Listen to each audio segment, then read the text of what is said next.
LH 직원들의 땅 투기 사건에 국민들이 분노한 건 개발 정보를 미리 빼내서 자기들끼리만 해먹었다는 거였습니다. 이 개발 정보를 미리 빼낼 수 있는 곳이 어디 LH뿐이었겠습니까? 국회의원은 게다가 힘까지 있으니까 훨씬 더 쉽게 그리고 많이 해먹었을 것이라고 국민들은 의심하고 있습니다. 의원님들 가운데 그런 분 계시면 그런 분들 정말 정치하면 안 됩니다. 오늘 오프닝은 좀 짧게 끝내겠습니다. 여당이 먼저 모범을 보였습니다. 읍참마속이라는 표현까지 나왔습니다. 이제 야당이 모범을 보여줄 차례입니다.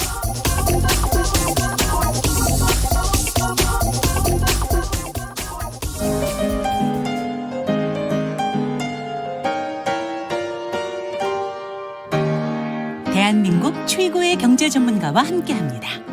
믿을 만한 정보만 쉽고 정확하게 전해드립니다. 홍사훈의 경제쇼. 네, 홍사훈의 경제쇼 출발하겠습니다. 오늘 중국 이슈 좀 다뤄보겠습니다. 그 전에 먼저 내일까지 책 선물 이벤트 계속 이어집니다. 오건영 신한은행 부부장 새 책 부의 시나리오 그리고 김원식 문화평론가의 새 책 컨슈머 인사이트를 각각 3분씩 추첨해서 드리니까요.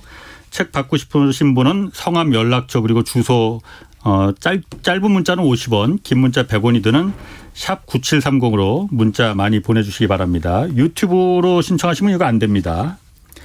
자, 오늘 중국 문제 이슈 위안화 강세 그리고 호주와 중국 지금 무역 분쟁 좀 자세히 짚어보겠습니다. 전병서 중국경제금융연구소 소장 나오셨습니다. 안녕하세요. 안녕하세요. 오랜만에 뵙겠습니다. 네, 그러네요. 요즘 바쁘신가 봐요? 예, 조금 그러네요. 자, 중국 위안화 저희가 좀 어제도 좀 다루고 그랬었어요. 굉장히 강세예요. 미중 무역 전쟁 시작된 이후에 지금 가장 강해졌다. 지금 그런 보도도 나오고 있거든요.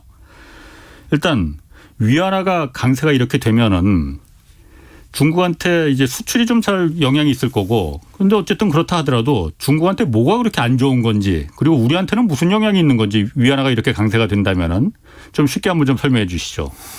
그래서 위안화 강세는 중국이 굉장히 의도적으로 절상을 시킨 거다 이렇게 봐야 돼요. 예. 그래서 지금 중국이 이번에 위안화를 이제 7.19, 7.2에서 이번에 6.32까지 뚝 떨어뜨렸던 이제 중요한 이유는 원자재 가격의 급등이에요. 그래서 석유부터 시작해서 철광석 모든 원자재 가격이 다 급등을 했기 때문에 이게 이제 중국의 그 PPI 공업 물가 지수에 영향을 많이 줘요. 어제 나온 데이터를 보면 거의 9%까지 물가가 올라가는데 공업 물가 지수, 소비자 물가가 아니고. 예. 그러니까 원자재 가격이 올라가니까. 그렇죠. 이제 그거를 기업들의 수익 악화 부담을 좀 줄여주려고 하면 환율을 절상을 시켜버리면 이제 수입가가 싸들지. 그렇죠. 그게 하나 있고 두 번째는 중국은 이제 GDP에서 수출이 차지하는 비중이 한 17%밖에 안 돼요. 그럼 반대로 생각하면 83%가 내수란 얘기죠. 그래서 환율이 절상이 되면은 이 수입 물가가 떨어지기 때문에 이게 내수가 올라가겠구만. 내수 경기 부양에 도움이 돼요. 그래서 그런 이유 때문에 이제 절상을 시킨 것이고. 그래서 우리는 이제 중국의 환율을 우리하고 같이 생각을 해서 달러가 많이 들어오면 당연히 우리는 원화가 절상이 되는데 중국은 그 메커니즘이 아니에요. 그래서 중국은 관리 변동 환율이라고 해서 정부가 철저하게 관리하는 겁니다. 그래서 미국한테 맨날 욕먹고 있는 거잖아요. 그렇죠. 그게 이제 빌미가 되는데 아까 말씀하셨지만 미중 무역 전쟁을 하면서 2018년부터 작년까지 보면 중국의 무역 수지 흑자는 사상 최대였어요. 5천억이 넘어가는데 외환 보유고도 3조 달러에서 3조 2천억 달러까지 늘었어요. 그러면 외환 보유고도 늘고 무역 수지 흑자 늘면 당연히 위안화는 절상이 돼야 되죠. 그렇죠. 그런데 6.28에서 7.119 7.2까지 거의 한 15%를 절하를 시켰어요. 말이 안 되죠. 그래서 그게 뭐냐 그러면 중국은 환율이 정부가 들어가서 관리를 할 수 있는 메커니즘으로 되어 있어요. 우리는 이제 시장에서 수요 공급에 따라서 결정이 되는데 중국은 환율을 어떻게 결정을 하냐 하면 전일 종가 시장을 반영을 해요. 플러스가 2개가 더 있는데 이게 아주 문제인데 중국이 거래를 많이 하는 22개 나라의 통화를 거기다가 넣고 바스켓에 넣고서 섞어요. 바스켓에 넣고 섞어서 가중치를 내가지고 이제 하나를 내고 거기다 플러스해서 경기 대응 요인은 알파라는 요인이 또 하나 있어요. 이건 뭐냐면 경기를 살리거나 또는 이제 약하게 하기 위해서 중앙은행이 일정한 만큼 자기 마음대로 예. 환율을 올렸다 내렸다 할 수 있는 요인이 두 개가 있어요. 그래서 정부가 환율을 절상시켜야 되겠다고 그러면 복수통화 바스켓에서 들어가는 통화의 가중치를 이걸 바꿔버리는 거예요. 그래서 예를 들어서 조금 어려운데? 그래서 달러가 이제 이게 절하가 되면 위안화는 예. 자동으로 절상이 되게 돼 있죠. 그렇겠죠. 근데 이제 상대적이니까. 그렇죠. 그런데 거기 들어가 있는 통화에 예를 들어서 달러가 50% 있었다 그러면 예. 달러 비중을 한 10% 낮춰버리고 나머지 강세 통화 비중을 40% 늘려버리면 예. 자동으로 위안화는 절하가 돼버립니다. 예. 그래서 그런 메커니즘으로 이것은 정부가 얼마든지 컨트롤하는 환율이다. 그러면 그렇게 돼야 돼요. 알겠습니다. 그거는 제가 이해를 했어요. 그러면은 그렇게 정부가 그 바스켓에 외화 바스켓에 들어가 있는 달러와 다른 그 통화를 갖다가 이렇게 조절하는 거는 그게 국가 비밀입니다. 안 가르쳐 줍니다. 아 그래요? 아니 그러면은 그게 뭐 환율 조작 뭐 이런 거로 그 지정이 되거나 뭐 몇 년 전에 그렇게 중국이 환율 조작국으로 지정이 됐었잖아요. 그렇죠. 이런 거는 원래 정상적인 방법입니까? 그러면? 근데 그건 이제 환율 제도가 예. 중국 우리처럼 이제 시장에서 결정이 완전 변동 환율제면 그것은 정부가 관여를 하게 되면 환율 조작이 돼요. 예. 근데 중국은 애초부터 우리처럼 완전한 자유 변동 환율제가 아니고 관리 변동 환율, 관리라는 말이 들어가요. 예. 정부가 손댄다는 얘기예요. 아하. 그 시스템 자체가 그렇게 돼 있고. 예. 근데 그렇거나 말거나 이제 미국은 환율을 정부가 손내면 혼내준다고 하는 말씀하신 이제 환율 조작국 지정을 할 수 있어요. 예. 근데 그것도 이제 두 가지가 있는데 미국이 중국에 대해서 환율 조작국 지정을 했다가 작년 1월 달에 그걸 풀어줬어요. 뭐 몇 달 만에 풀어줬어요. 그렇죠. 근데 거기에 뭐가 있냐면 88년에 만든 종합무역법에 의한 환율 조작국 지정을 할 수 있고 2015년에 만든 교역촉진법을 갖고서 이제 환율 조작국을 지정할 수 있는데 예. 88년에 만든 거는 미국한테서 무역 흑자를 내는 나라는 무조건 이건 환율 조작국으로 지정할 수 있어요. 그런데 2015년에 만든 환율 조작국은 조건이 세 가지가 있어요. 예. 200억 달러 이상 흑자가 나야 되고 GDP에서 2% 이상 경상수지 흑자가 나야 되고 예. 정부가 환율을 조작하는 데 있어서 그 금액이 GDP의 2% 이상 돼야 된다. 그런데 이거는 이제 중국이 아주 영악하게 경상수지 2%안 되게 다 만들어놨어요. 해당이 안 돼요. 그래서 미국이 지정했던 것은 88년에 만들었던 종합무역법에 미국의 흑자를 내는 나라는 무조건 지정할 수 있는 그 조항을 걸어서 이제 제재를 했는데 문제는 종합무역법상에 있는 환율 조작국은 제재 수단이 없어요. 예. 이제 2015년에 만든 교역촉진법에 의하면은 이제 정부 구매를 제한한다든지 여러 가지 제약을 줄 수 있는데 예. 실제는 트럼프가 보여주기 위해서 쇼를 한 거죠. 환율 조작국을 지정해서 이제 전 세계한테 우리가 중국을 제재한다는 걸 보여주는데 실익이 전혀 없는 거였어요. 그래서 이제 2019년 1월 달에 1단계 무역 합의를 하면서 예. 이제 선심을 쓰는 듯한 느낌으로 그걸 그냥 풀어준 건데 실익은 전혀 없었다. 그렇군요. 그러면은 지금 그래서 위안화가 어쨌든 이렇게 아까 의도적으로 중국 정부 당국이 이제 의도적으로 그게 좀 표시 안 나게 강세를 계속 유도했었다고 그랬잖아요. 근데 지금 보면은 다시 이게 너무 강세니까는 다시 그러면은 이걸 그 다시 좀 약세로 만들려고 하는 건지 외화 지금 그 은행에서 보유하고 있어야 되는 그 달러 보급 그 의무적으로 보급하는 지급준비율이라고 하죠. 지급준비율. 예. 그걸 갖다 높여서 그러니까 달러를 시중에서 많이 좀 돌아다니지 못하게 은행에 묶어둔 거잖아요. 그렇습니다. 그러면은 의도적으로 이렇게 강세로 만들 때는 왜 그랬는데 지금은 왜 다시 또 이걸 약세로 만들려고 하는 거예요? 그런데 그게 이제 아주 재밌는 건데 지금 뭐 전 세계적으로 금리가 제로지 않습니까? 예. 일본 같은 경우 마이너스이기 때문에 제로 금리나 마이너스 금리 나라에서 돈을 빌려서 이제 중국에 가져가면 환율 절상 3%를 날로 먹는 거죠. 그리고 그걸 갖다가 예를 들면 채권을 사면은 4, 5%를 먹으니까 리스크 전혀 없이 이제 5, 6%를 먹을 수 있는 이제 리스크 프리한 투자 수단이 돼요. 그럼 외국 자본들이 다 중국으로 들어가겠네요. 그렇죠. 그래서 아마 최근에 언론 같은 데 보시면 중국 국채에 외국인들이 사상 최대로 많이 지금 투자했다 그런 보도 나오죠. 그리고 아마 주식시장도 외국인들이 지금 뭐 지속적으로 사고 있다 이런 보도가 나와요.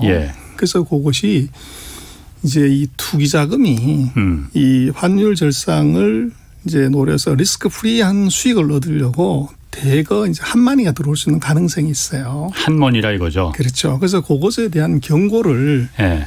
이제 하는 거죠. 그래서 우리가 워치하고 있다. 아. 그래서 그 시그널을 주는 거고 말씀하신 이제 지급 준비율을 올리거나 하면 예. 시중의 유동성에 크게 영향을 미쳐요. 예. 그래서 예를 들면 이제 원화예금 같은 위안화 예금 같은 경우는 220조 원화 돼요. 거기서 예를 들어서 2%를 올린다고 그러면 44조 원이 이게 이제 돈이 시중에서 그 빨아들여 버리는 거죠. 그러니까 위안화의 지급 준비율을 높이면 예. 달러가 아니고 그렇죠. 그래서 이제 이 외화 예금은 얼마냐 그러면 예. 합쳐서 한 1조 위안 정도 돼요. 1조 위안, 1조 달러. 1조 위안. 위안. 예. 그래서 위안화 예금의 220분의 1밖에 안 돼요. 그래서 외화 예금은 그렇죠. 굉장히 작네요. 그렇죠. 그래서 이제 두 개를 뭐 1조 위안의 2%를 더 올려봤자 예. 200억 위안 정도밖에 안 돼요. 그러니까 달러 지급 준비율을 올려봤자 그렇죠. 시장에서 끌어들이는 자금은 200억 위안밖에 안 된다고요. 그래서 그거 갖고서는 뭐 전혀 시장에 유동성에 영향을 미치는 게 아니죠. 그럼 왜 그걸 올렸어요? 그래서 그것이 이제 시그널이죠. 우리가 투기 자금들이 들어오는 것들을 키어폴리 워치하고 있다. 아, 그러니까 한머니들 들어오긴 들어오는데 그렇죠. 당신들 조심해라. 우리가 그렇죠. 너희들 한머니라는 게 한꺼번에 들어왔다 한꺼번에 다 빠져나갈까 봐 지금 겁나는 거잖아요. 그럴 수도 있습니다. 그런 장난하면은 우리가 못하게 지금 전국 정부가 충분히 이거 컨트롤할 수 있다. 이걸 보여준다는 그렇죠. 거예요. 그래서 이제 예를 들어서 한만이가 대거 들어와서 위안화가 지속적으로 이제 절상이 되게 되면 예. 중국 정부가 생각했던 이제 수입 기업들의 원가를 절감해 주는 것보다도 더 크게 이제 가게 되면 수출 기업이 예. 이게 타격을 받는 거죠. 그래서 수입하는 기업은 원가가 싸져가 좋지만 그렇죠. 수출 기업은 그만큼 손해를 보는 것이기 때문에 예. 아마도 이제 중국이 생각하는 적정한 환율이 한 6.4 정도 아닌가 싶어요. 그래서 6.32까지인가 내려갔다가 최근 예. 6.38로 살짝 이렇게 반등을 하는 거죠. 예. 근데 그게 이제 말씀하신 지급 준비율의 조정이라든지 예. 또 투기 세력에 대해서는 엄단하겠다고 하는 이제 말대포를 쐈어요. 이제 그 정부가 얘기하는 걸 보면은 대략 한 7.2 정도에서 한 6.4 정도로 내렸을 때 한 10% 내외의 이 절상이 예. 최근에 그런 원자재 가격의 상승이나 내수 경기에 부양되는 중국이 생각하는 아마 그 적정한 환율이다. 이렇게 예. 생각할 수가 있고 보다 더 이제 큰 그림으로 보면 미국과 중국의 전쟁이 지금은 이제 반도체 가지고서 얘기를 하지만 조금 더 시간이 지나면 환율 전쟁으로 갈 겁니다. 금융 전쟁으로. 그래서 말씀하신 것처럼 뭐 중국이 환율을 정부가 손대고 있는 것은 뭐 다 알고 있는 사실이고 예. 그래서 미국이 아마 이제 기술로 잘 안 되면 환율을 물고 들어올 겁니다. 그래서 아까도 말씀을 드렸지만 2018년부터 무역 수지 적자 외환 보유가 계속적으로 늘어나는데 예. 중국은 환율이 오히려 절하가 됐단 말이에요. 그게 미스테리라고 많은 이들 하잖아요. 그래서 미스테리가 아니라 정부가 아까 말씀드린 것처럼 환율을 얼마든지 이게 컨트롤할 수 있기 때문에 그렇게 만든 거죠. 그래서 그것은 이제 관세가 미국으로 수출하는 게 25%, 20% 이렇게 올라갔기 때문에 예. 그 관세를 세이브해 주려고 그 부담을 10% 절하시켜 버리면 예. 그만큼이 주로 지금 반대로 이제 원자재를 살 때 환율이 절상되면서 손실을 줄이는 것처럼 예. 그렇게 해준 거죠. 그래서 이제 바이든 정부는 아마 가장 쉽게 접근할 수 있는 것이 환율을 조작하고 있지 않냐 이렇게 시비를 거는 것이 뭐 가장 쉽죠. 그래서 이제 중국 정부는 정권이 바뀌었기 때문에 미국이 예. 환율을 이제 절하시킨 것에 대한 이제 미국 측의 이 어떻게 보면 주장을 이 빌미를 제공하지 않으려면 지금 환율을 절상을 시켜버리는 것이 앞으로 있을 미중의 금융전쟁에서 예. 상대적으로 유리한 고지를 점령할 수 있는 거죠. 그리고 이제 거기에 맞붙여서 아까 말씀드린 것처럼 원자재 가격이 너무 급등을 했기 때문에 예. 수입하는 회사들의 수익성도 보전해 주고 또 코로나 때문에 내수가 안 좋은데 내수 기업들의 경기 부양에도 도움이 되고 그런 요인들이 크게 보면 미중의 이 금융전쟁에 대한 대비하는 것 예. 그리고 내수 시장을 조금 부양하고 수익 기업들의 이제 수익을 보전해주는 그런 세 가지가 그 뒷면에 같이 있는 거죠. 그래요. 아니 그러면은 지금 아까 말씀하시기를 바이든 행정부가 이게 기술 전쟁으로 지금 맞붙고 있는데 이게 여차해서 잘 안 된다 싶으면은 금융 전쟁, 환율 전쟁으로 트집을 잡을 가능성이 있다는 거잖아요. 그러면은 제가 잘 이해가 안 됩니다. 이해가 안 된다는 게 뭐가 그러냐면은 중국이 미국이 저렇게 호시탐탐 지금 기술을 이후에 금융을 갖고 물고 늘어질 거를 눈치채고 있는데 중국에서도 이렇게 지급 준비를 아까 영향은 별로 없다고 했지만은 미국 정부에서는 그거 물고 늘어질 수 있는 거잖아요. 이렇게 하는 이유가 미국이 혹시 그걸 문제 삼을 수도 있는데 이렇게까지 하는 이유가 특별히 있는 거예요? 그것은 지급 준비율을 올리고 내리고 하는 것은 이제 자국의 통화 정책이에요. 그래서 예를 들면 이제 그 위안화 이건 같은 경우도 중국이 한때는 이제 그 외환 보유고가 3조 8천억 달러까지 갔어요. 지금 3조 2천억 달러인데 그래서 달러가 쏟아져 들어왔기 때문에 이것이 이제 달러가 위안으로 바꿔가지고 인플레이션 위협이 있기 때문에 지급 준비율을 뭐 10%대에서 21%까지 올렸어요. 그래서 그거는 이제 중국의 이 통화 정책이기 때문에 다른 나라가 뭐 이제 이래라 저래라 할 수 있는 사안은 아니에요. 그러면은 지금 일각에서는 그 지급 외화에 대한 그 위안화 지급 준비를 올린 건 아니에요. 그런데 그렇죠. 달러의 지급 준비를 올렸지만은 이게 중국이 긴축으로 들어가려는 지금 뭐라고 해야 되나 출발점이다. 그건 전혀 아닙니다. 그건 아닙니까? 예. 왜 그렇게 보시는 거예요? 아까도 말씀드렸지만 지급 준비율 그러니까 위안화가 이게 220조가 되기 때문에 이걸 올렸다고 하는 것은 이것은 정말 영향을 줘요. 근데 이 외화 같은 경우는 2% 올려봐야 200억이기 때문에 이것은 한강에 돌 하나 던지는 정도 수준. 그래서 풍덩 소리 정도를 들어라. 이런 정도지 그것이 한강에 물을 줄인다거나 이런 건 전혀 아니에요. 워낙 그러니까 위안화를 좀 이렇게 지급 준비를 올리거나 그러면 시중에 통화량을 줄이는 거기 때문에 바로 줄이는 거죠. 그거는 긴축이 들어갔구나라고 우리가 확신할 수 있지만은 이 달러 지급 준비율을 올린 거는 그런 건 아니다라는 거고. 시그널이죠. 그러면 이게 위안화 지금 강세가 우리 기업들 특히 현재 진출하는 우리 기업들 많아요. 중국에. 뭐 어떤 영향이 있습니까? 좋은 거예요? 나쁜 거예요?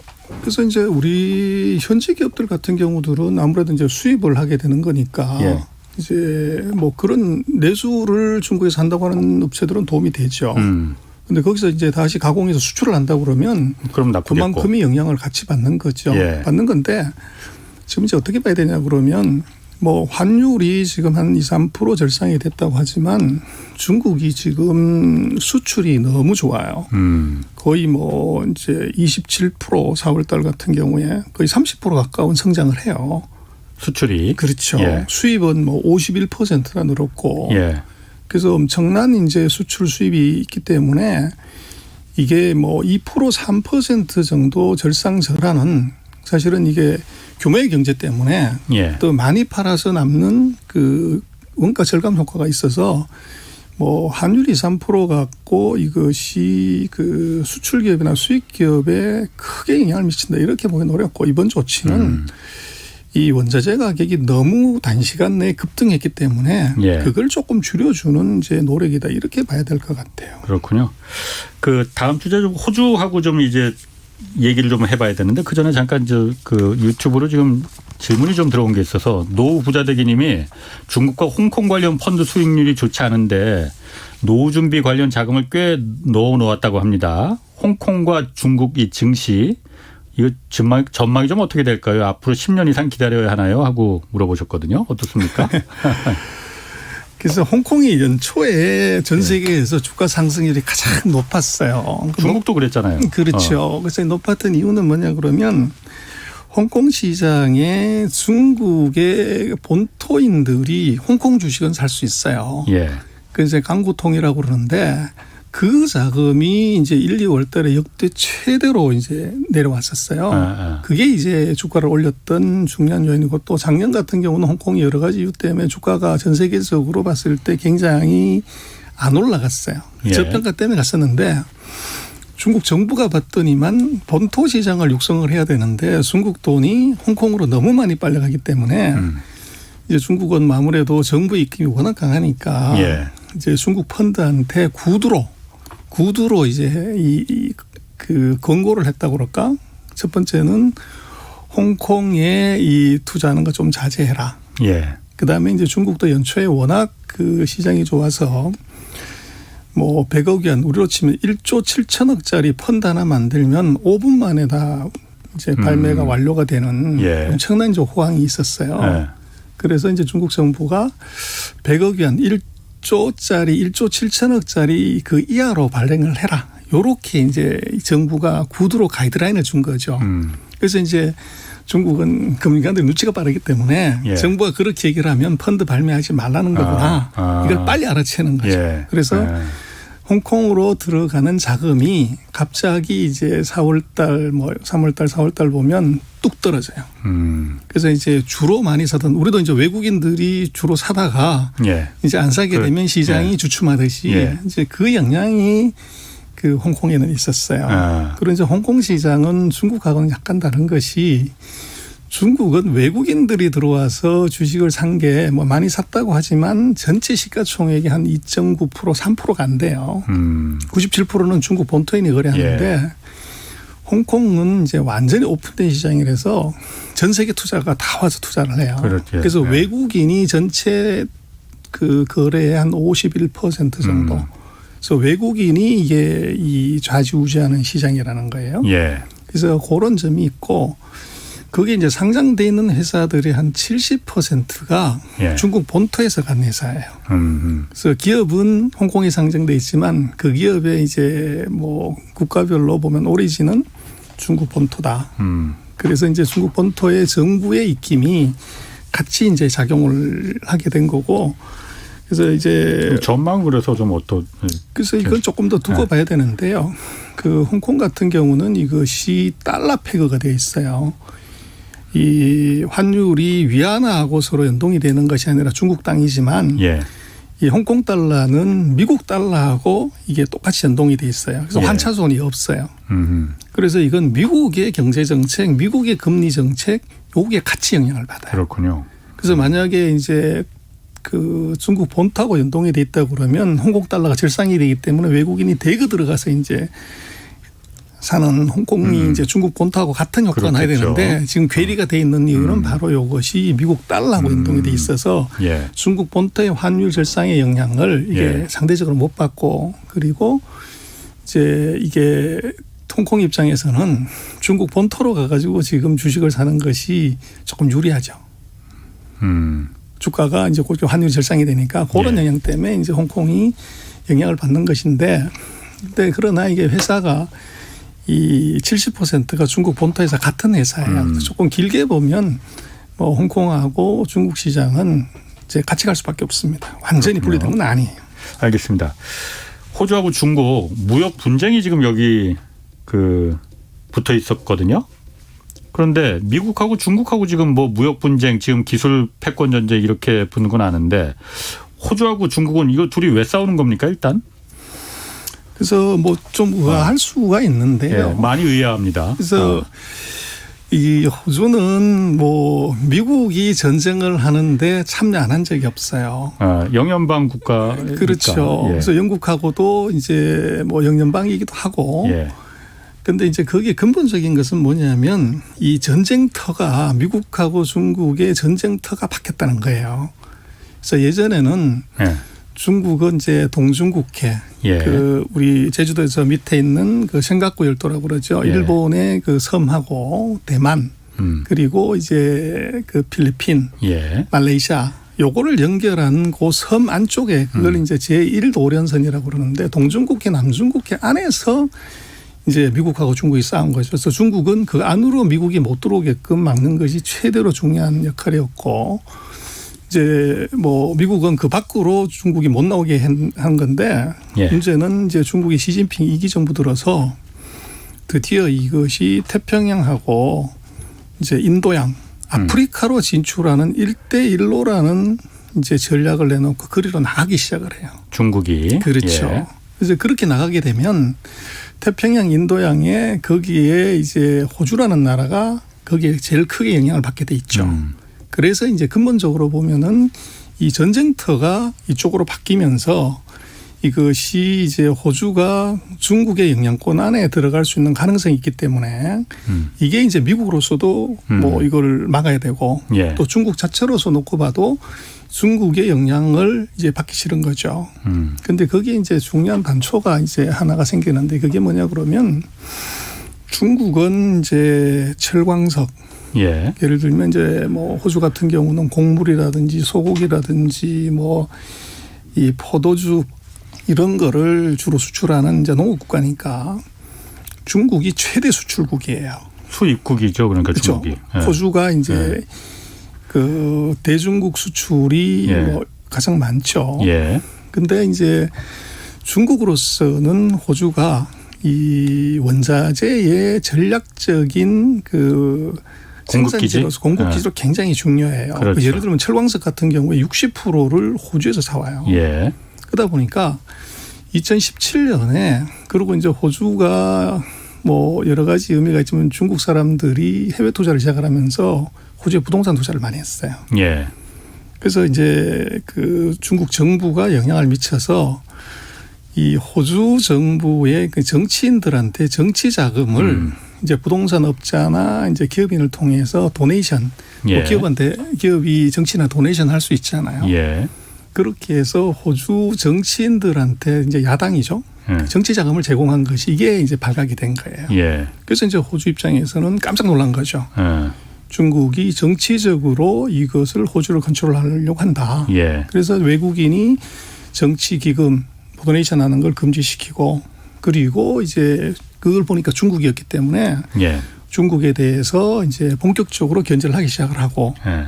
또 거기에 이제 아까 말씀드렸던 미국이 이 태평양, 인도양, 아프리카로 진출하는 중국을 막기 위해서 동맹이 필요하고 거기 이제 서로의 이제 이해관계가 맞아 떨어졌는데 그게 첫 번째는 이제 맨 먼저 그 했던 것이 그 5G 장비 하웨이라는 회사가 전 세계 5G 장비 1등이에요. 예. 그렇죠. 그래서 미국이 이것을 이제 그 우방들이 쓰지 말라 예. 이렇게 했는데 이제 호주가 화가 났기 때문에 전 세계에서 가장 먼저 우리는 5G 하웨이 장비 안 쓰겠다. 그랬죠. 이걸 맨 먼저 이제 얘기를 해줬어요. 예.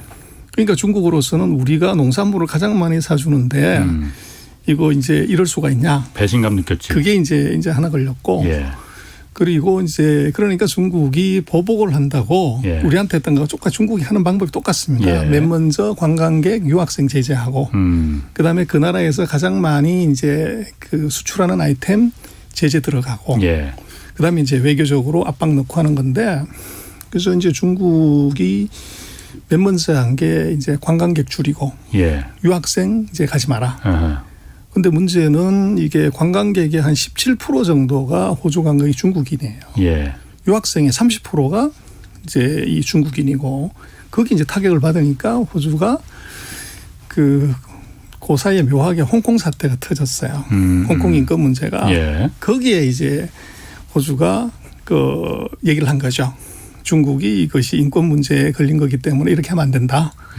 그래서 중국은 지금 대만 문제하고 홍콩 문제가 거론이 되면 이것은 나라 뭐 하고 상관없이 이건 이제 난리를 치는 거죠. 그래서 이제 중국이 이 보복을 하기 시작을 한 게 이제 두 번째는 사람 말고 두 번째 단계가 바로 수출 품목. 예. 그래서 뭐 중국인이 포도주 많이 마십니다. 그래서 호주산 포도주에 대해서 보복 관세 한 70% 때리고 그렇죠. 그다음에 보리 같은 것도 이제 곡물을 수입을 하는데 거긴 한 200% 때려버린 거죠.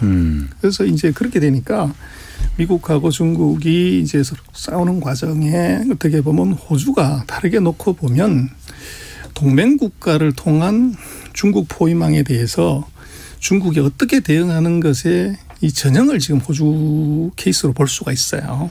그럼 뒤에 미국이 있다는 얘기입니까? 그렇죠. 그런데 이제 재미난 것은 그 뭐 보리나 무슨 뭐 맥주나 소고기나 그거는 전체 수출 비중으로 보면 사실은 좀 마이너해요. 예. 호주의 최대 수출 품목이 철광석이에요. 철광석이죠. 철광석과 지금 그래서 굉장히 올랐잖아요, 또. 그렇습니다. 그래서 이 중국은 또 전체 자기네가 수입하는 철광석의 그 60%를 호주에서 사와요. 아킬레스건이네. 그렇죠. 그러면 정말로 중국이 호주를 보복하겠다 그러면 예. 제일 큰 거 철광석을 제재를 해버리면 끝나는 거죠. 근데 철광석을 제재를 하질 않았어요. 안 하는 게 아니고 못하죠. 그걸 어떻게. 그렇죠. 바로 그겁니다. 예. 그래서 호주가 그렇게 강하게 나갈 수 있는 것도 예. 결국은 첫 번째는 미국이라는 배경이 하나 있고 예. 두 번째는 이 중국의 아킬레스건을 하나 쥐고 있기 때문에 예. 이제 그걸 레버리지를 걸어서 얘기를 하는 거죠. 그래서 뭐 둘 사이의 전쟁이라고 하지만 사실은 호주하고 중국의 전쟁이라기보다는 예. 미국과 중국의 이 동맹 전쟁 거기에 이제 어떻게 보면 상징적인 의미로 호주가 들어와 있는 그래서 호주를 잘 보면 미중의 동맹으로 싸움하는 것의 전형을 그대로 볼 수가 있죠. 그렇군요. 이렇게 그러니까 호주가 지금 말하기를 중국이 지금 호주의 주권을 위협하기에 이르렀다. 이렇게 좀 갑자기 호주의 주권까지도 나올 정도란 말이에요. 그런데 그게 이렇게 해석하는 분들이 있습니다. 중국이 지금 1대1로라고 해서 중국에서부터 육상 실크로드와 해상 실크로드를 지금 계속 개발하는 거잖아요. 아프리카까지. 그러면 거기 중간에 이제 호주가 걸려 있잖아요.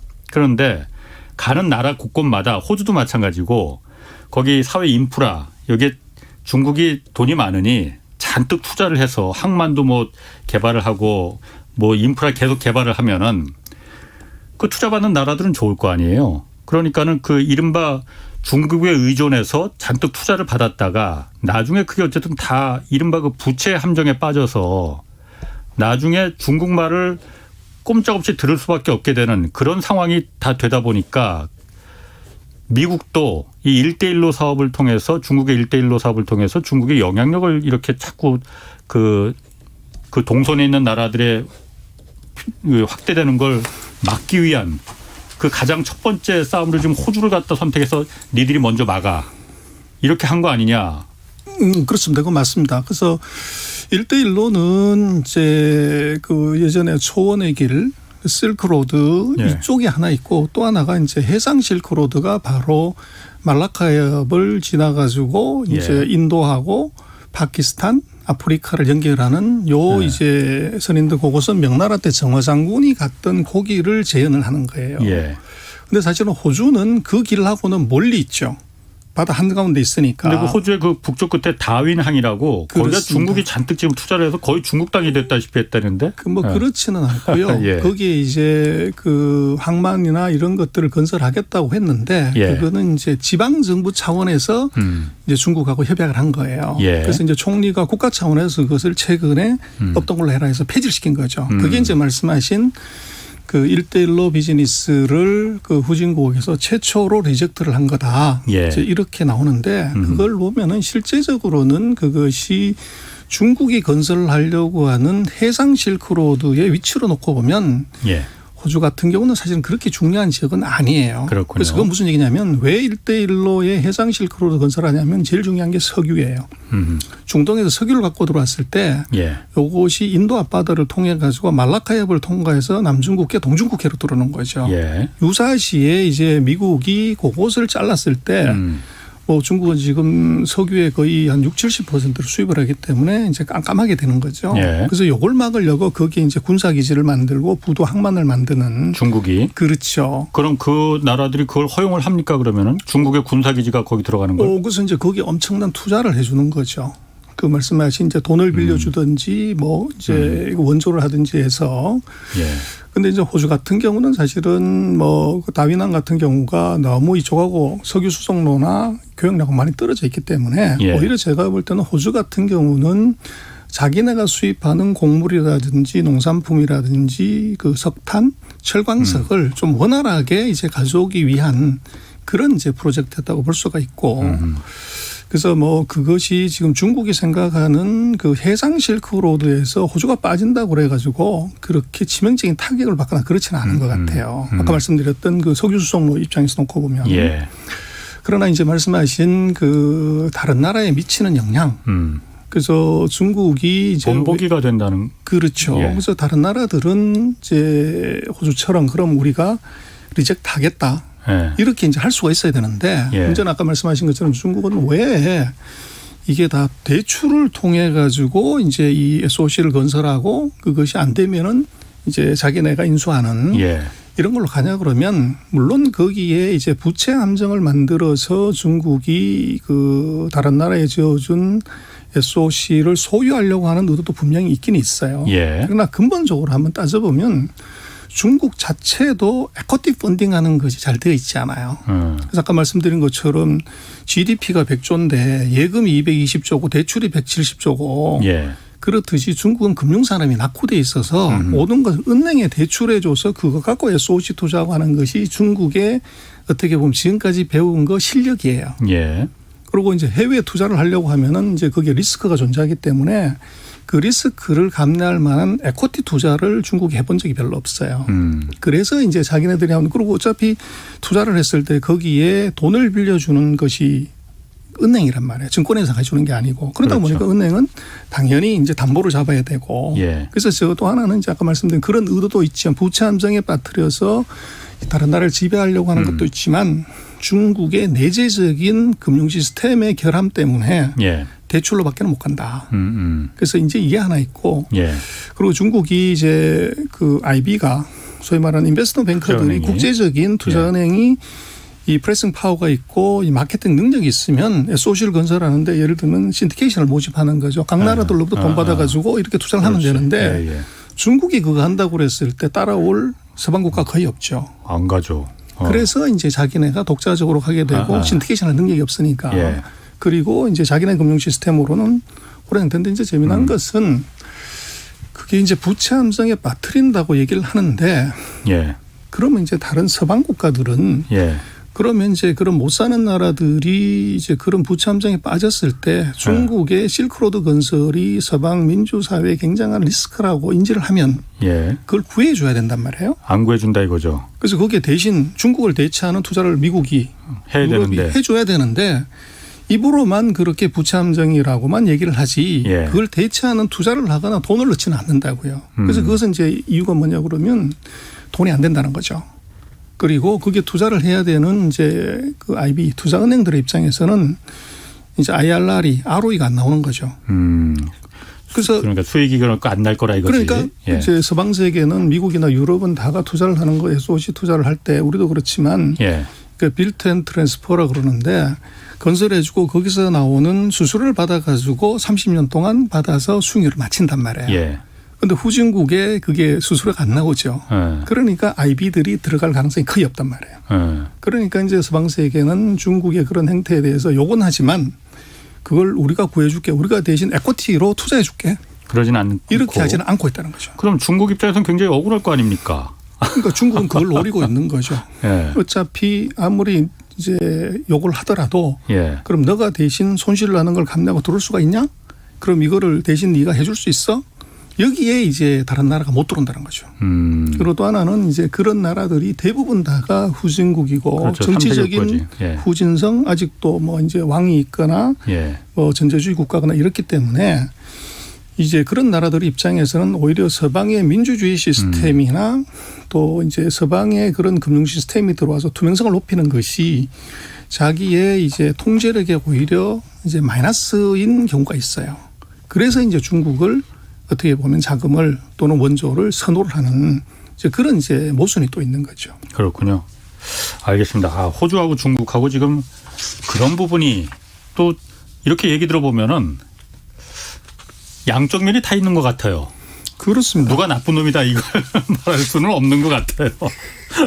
자, 그 디지털 위안 이것도 좀 얘기를 해봐야 됩니다. 이것도 다 1대1로 하고 다 연결이 돼 있는 것 같이 좀 그 말하는 분들도 많이 있어요. 이번 토요일부터 중국 단오절이 시작된다는데 중국 정부가 지난번에도 한번 디지털 위안 다 뿌렸잖아요. 시범적으로. 이번에도 또 우리 돈을 100억 원 넘는 디지털 위안화를 이제 중국 사람들한테 이제 시범적으로 뿌린다고 해요. 뭐 인터넷 추첨을 통해서 이거 준다고 하는데 이게 디지털 위안화를 본격적으로 좀 중국 내 인민들한테 보급하려고 하는 그 시나리오 아니냐. 이렇게 보고 있는 분들 많은데 어떻습니까? 그래서 이제 그 우리가 많이 얘기한 한국 언론에서 많이 얘기하는 것은 디지털 위안 보급이 아니라 예. 달러 패권 쓰러뜨리기다. 그래서 디지털 그렇게, 위안화를 통해서 이제 위안화 국자를 하는 것이다. 이렇게 예. 많이 나오는데 그거 제가 볼 때는 뭐 가능성 없어요? 얘기입니다. 예. 그래서 첫 번째 중국의 이 디지털 위안화는 예. 이게 좀 약간 다른 것이 우리는 CBDC라는 말을 써요. 예. 센트럴 뱅크 이제 디지털 캐시라는 말을 쓰는데 중국은 이 단어를 절대 쓰지 않아요. 아. DCEP라는 영어를 쓰는데 DCEP는 디지털 캐시 일렉트로닉 페이먼트. 그래서 전자 그 지급 결제 수단이라고 얘기를 해요. 중앙은행이 발행한 화폐가 아니고. 그래서 이건 무슨 얘기냐면 중국은 알리페이 같은 거 이런 걸 말하는 거예요, 그러면은? 중앙 정부가 보증하는? 아닙니다. 그게 아니고 얘들은 100위안짜리가 최고액권인데 예. 100위안짜리를 종이로 주는 것이 아니라 핸드폰으로 그냥 주는 거다. 100위안을 그냥 핸드폰으로 이 통화량 이거다. 그래서 CBDC란 말을 쓰지를 않고 아니 그게 디지털 화폐지 뭐 다 별개. 그래서 이제 그게 이제 다른 점은 디지털 화폐라는 게 P2P가 되잖아요. 예, 개인끼리 예. 이제 뭐 되는 건데 그건 안 되고 중국은 반드시 이 화폐는 중앙은행이 발행을 하고 시중은행으로 가서 우리가 예를 들면 5만 원짜리 1만 원은 은행에서만 우리가 받을 수 있잖아요. 예. 그래서 중국의 디지털 화폐는 반드시 은행에서 받아야 돼요. 그래서 개인들끼리 서로 거래가 이게 안 돼요. 아, 그래요? 그래서 이것은 100위안짜리하고 똑같은 거다.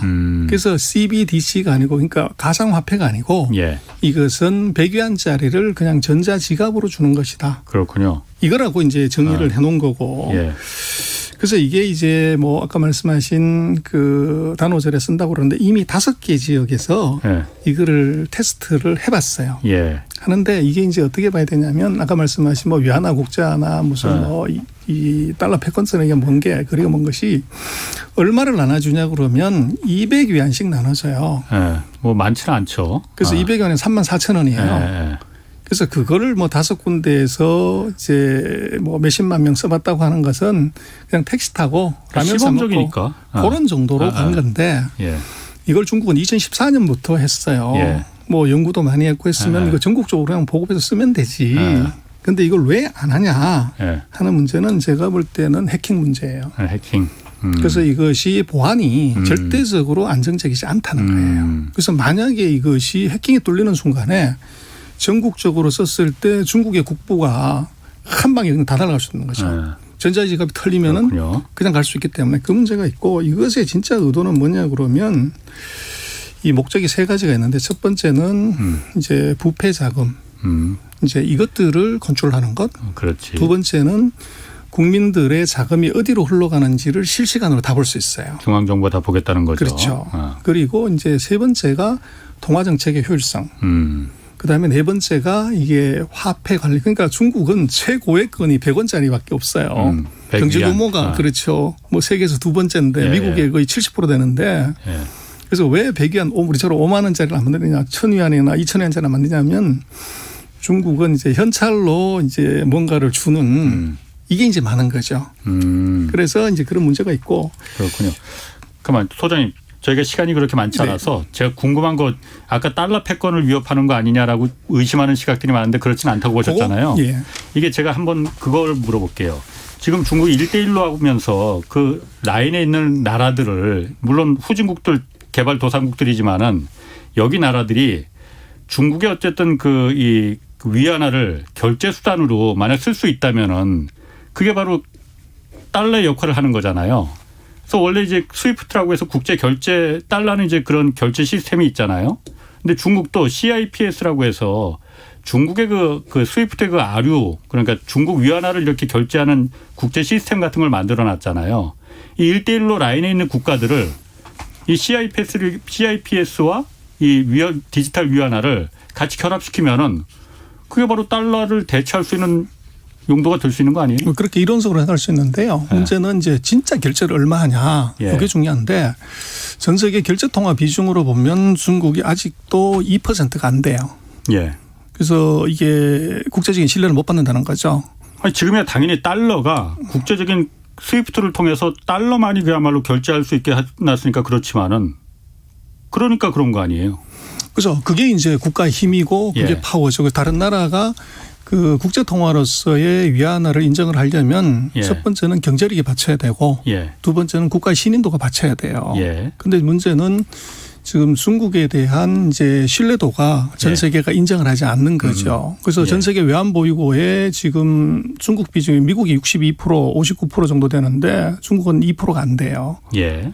그래서 그 문제가 하나 있고 예. 결제 자체에서도 2%가 되지 않기 때문에 적어도 이제 첫 번째 전제 그런 것이 다른 나라들이 억셉트를 하려면 중국의 GDP가 미국 GDP보다는 커져야 돼요. 기본적인 전제 조건이 예. 부도나지 않는다.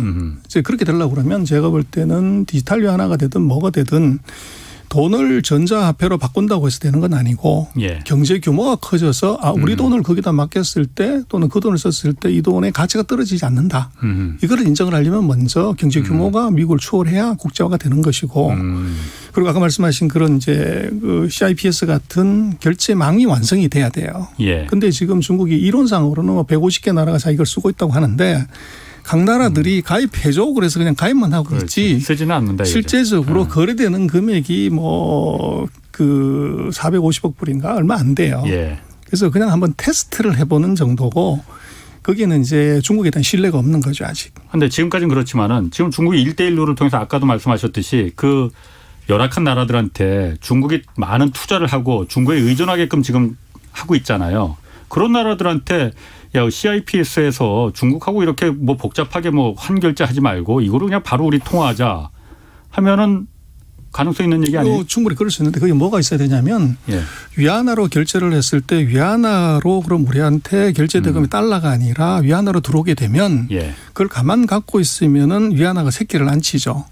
그래서 이 위안화를 운용할 수 있는 시장이 있어야 돼요. 아하. 그래서 위안화 국자의 의미는 그 위안화로 받은 뭐 스위프트 시스템 같은 CIPS에서 각 나라들이 위안화를 받더라도 예. 그것을 그 자기 나라 시장 또는 인근 시장에서 예를 런던이나 뉴욕처럼 예. 금융 거래를 할 수 있는 국제 금융 센터가 필요해요. 예. 그것이 만들어져야 이제 우리도 마찬가지지만 위안화를 받았을 때 그럼 한국에서 어떡할래요?